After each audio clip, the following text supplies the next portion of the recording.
Welcome back. Today we want to focus on the youths. Of course, as they say, we have a youthful president, it's a youthful regime, it's a digital era. We want to focus on the youths.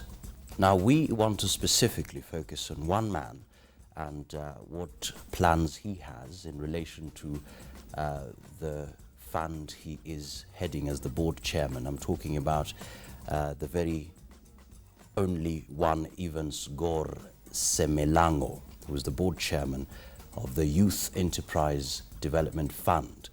Well, he has been a member of the fund for 3 years, and just this year, former President Mwai Kibaki appointed him as the board chairman, and he has another 3 years to actually deliver. 333, I see that. A very interesting one. Yes. Thank you so much. Welcome to the Power Breakfast Show. So it's been about 3 months so far, four months? About 2 months. 2 months, actually. It's about How has it been? It's good because now I don't have a half a loaf. I have the whole loaf with me, full loaf. And I have the opportunity to give a new direction and the things that I desire done and to address the youth unemployment issue. So it's good for me and it's good for the country and good for young people. For the very reason that I'm myself is about youth empowerment, and I believe in youth empowerment, and I'm an entrepreneur, so I understand the basics. I understand the challenges that the young people go through, so it's easy for me. So we have introduced several new products and a new direction for the fund to ensure that the issues of youth unemployment is addressed and youth empowerment basically. Yeah, of course, you have a great deal of experience as far as youth matters are concerned. Yes. You are the chairman of the National Youth Council Steering Committee. Yes. Right now we're talking about a totally different dispensation from what we used to have in the past regime. Yes. There's a great deal of opportunities for young people. Yes. What are your strategies on the ground to make sure that you create great opportunities for young people? First, basically, because I was in charge of the National Youth Council Steering Committee, which now gave birth to a legal framework for the implementation of the National Youth Policy. So there is a National Youth Council with members elected and their chairman. For me, the desire was to work with government to ensure that the issues of young people are mainstreamed, which means now there will be youth representation in several boards through the National Youth Council. So now moving from that, we need to empower young people. How do we do that? We do that by creating job opportunities for them and financial inclusion, which means we need to put money in the hands of young people. And if we want to grow our economy, we need to do that. It's not a choice. It is demanded of us as a country that any country that needs to grow must ensure that you empower young people. And this happened in 2007. Young people destroyed our economy up to about 100 billion in just a few days. It means we must turn this negative energy into positive energy. How do we do that? We need to have money, big money set aside to do exactly that, and also address the issue of our youth training and our education system that inculcate that culture of entrepreneurship, because they are dwindling job opportunities for our young people. And as a fund now, the new direction we are taking, we must intensify now what we are calling, the Youth Employment Scheme abroad, because Philippines exports about 9.1 million jobs abroad. And that is structured labor export, not the haphazard way we have been doing it, where you have young people go out there and they get molested and some die in the process. So we have a framework through which we'll be able to look for jobs abroad for young people. And also there is a Youth Employment Marshall Plan to create massive employment and put money in the hands of young people. That means when you empower many young people, then they'll be able to contribute massively to our economy. I mean, that's what it is not a choice, we have to do it. That's just what you are saying. Yes. You are saying it here in this studio. Yes. When I go to my village, yes, where will I see it? What do I see in the village? I see in the townships. Yes. Young men playing darts or playing whatever games, or just Ludo. or just being there in the shop, waiting for the evening to come. Yes, Mutegi, there's nothing tangible in the village. Yes, there will be something tangible in the village, because very soon, As you are aware, we have a new president who is committed to addressing the youth issue, the massive unemployment issue. One of the things he has said is that the 6 billion which was meant for a runoff is going to go into the kitty of youth and women. It means there will be more money to address this issue.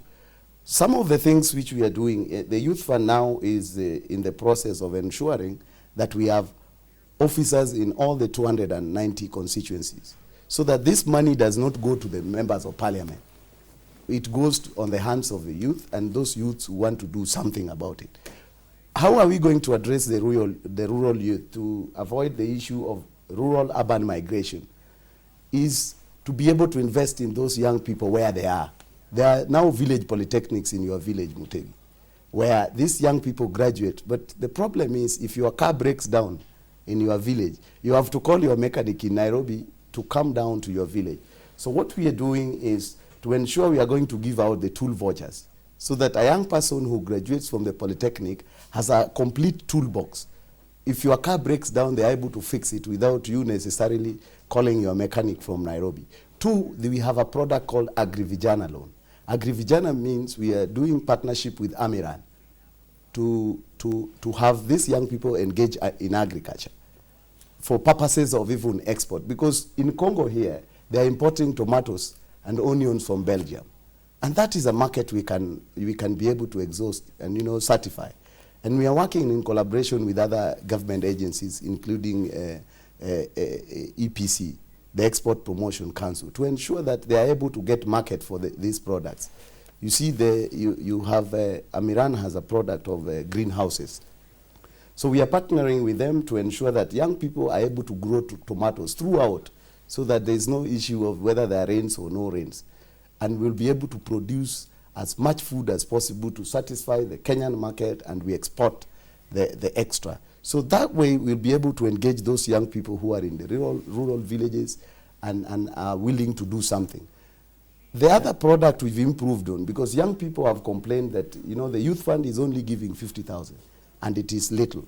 So we've increased that as a group lending, which we are calling CS, the Constituency Youth Enterprise Scheme, from 50,000 to now a maximum of 500,000. So you can borrow from 50,000 to 500,000 as a group. And that means there is co-guarantee among the group members. Once the members pay, then you are able now to be able to borrow as individual under what we call ECS.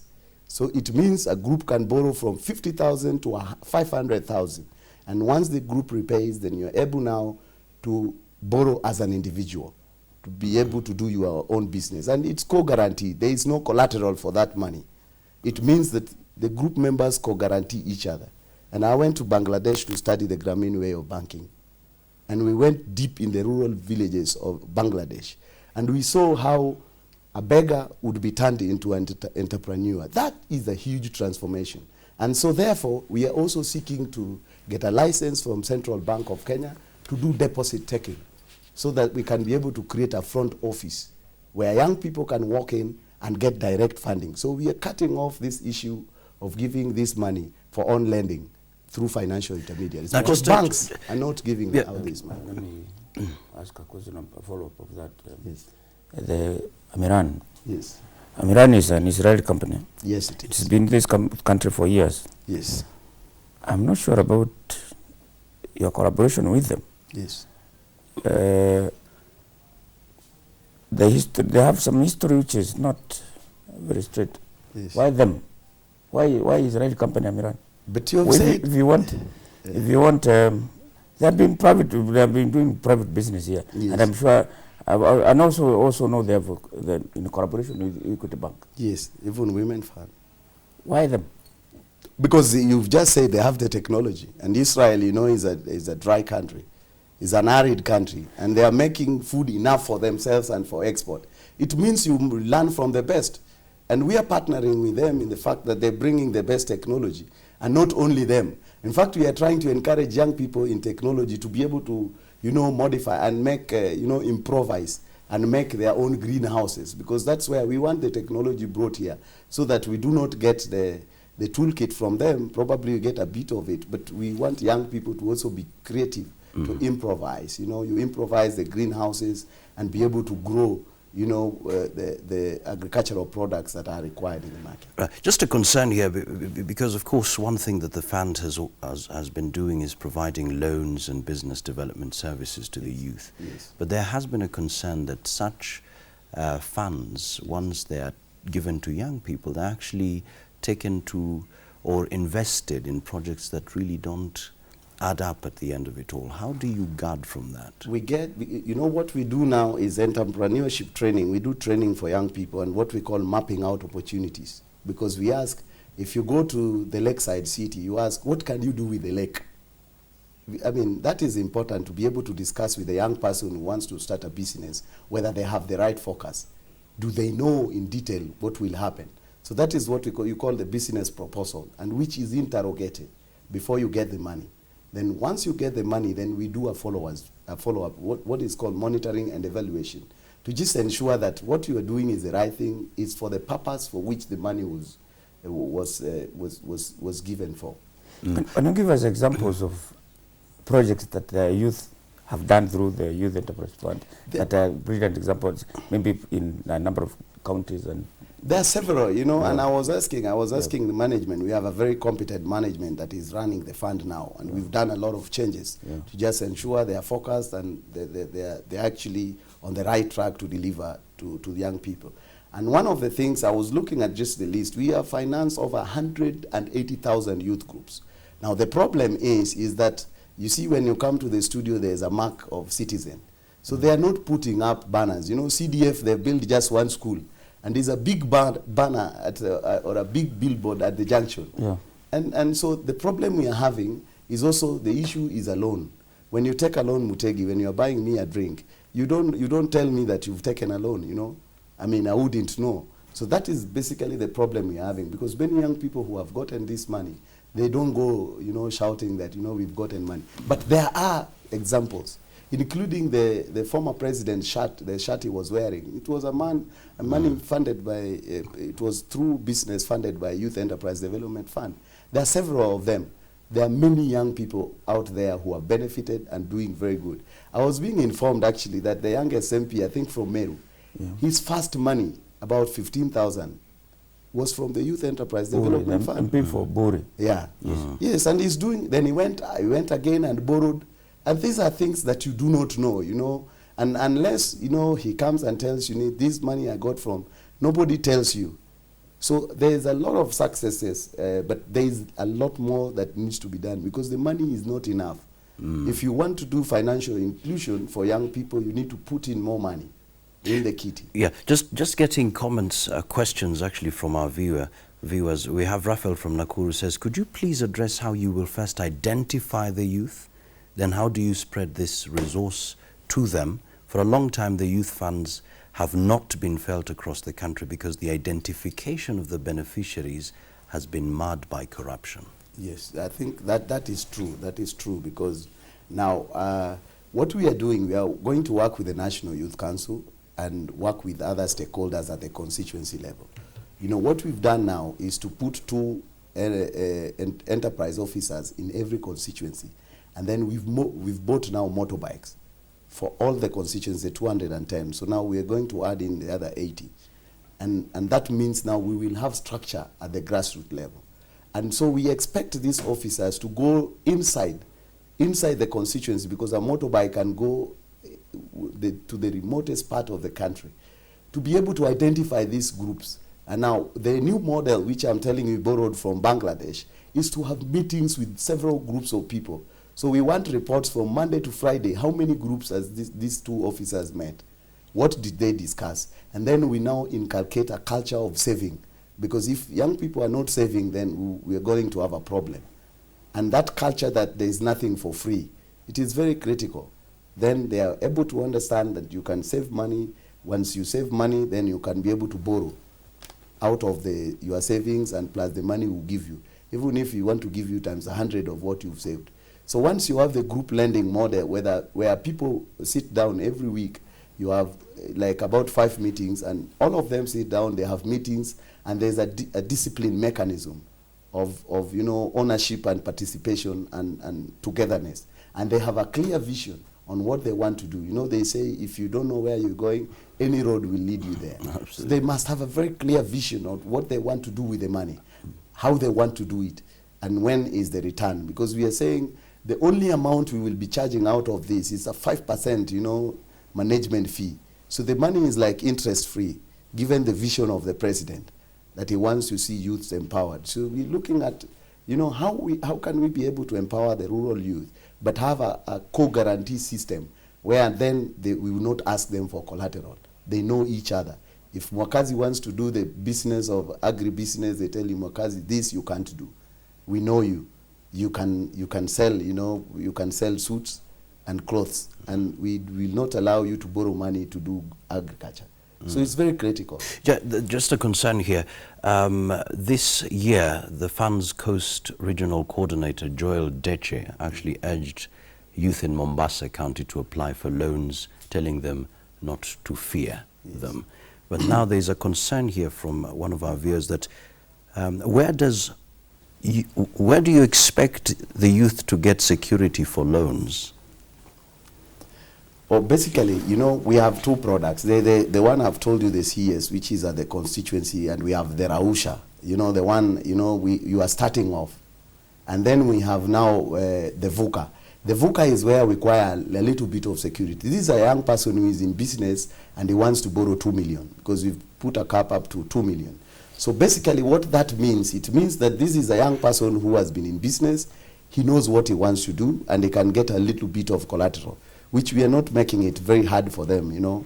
The percentages is not as the way the banks make it. That's why we are seeking a license to have a front office to do deposit taking, which means we'll process it very fast. But parents, I know it is very, Mutegi, and you know this, it is very disheartening to have taken your daughter or your son to school.